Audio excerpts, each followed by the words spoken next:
काय झालं? ठीक आहेस ना ती? हो. मग ते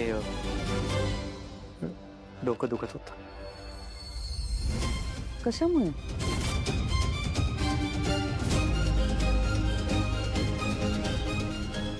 ते जरा कामाचं प्रेशर जरा जास्त होतं.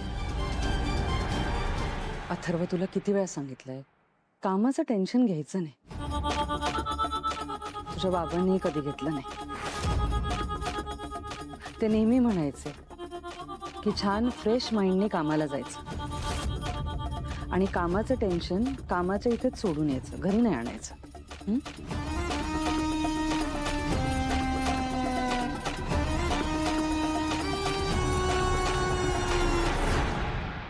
तुमच्या आईचा आणि दादासाहेबांचा मृत्यू एकाच ठिकाणी एकाच पद्धतीने झालाय.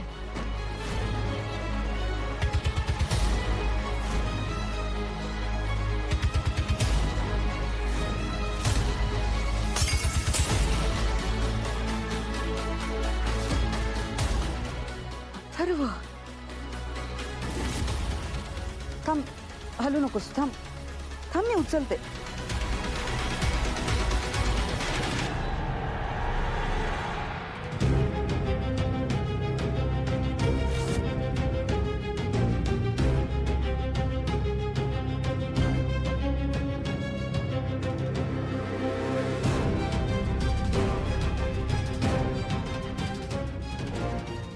ही गुहेतलं काहीच बोलत नाही. तिला खरंच कळलं नाहीये का? काल मी तिथे आलो होतो की सगळं कळून सुद्धा ही नॉर्मल असल्याचं नाटक करते.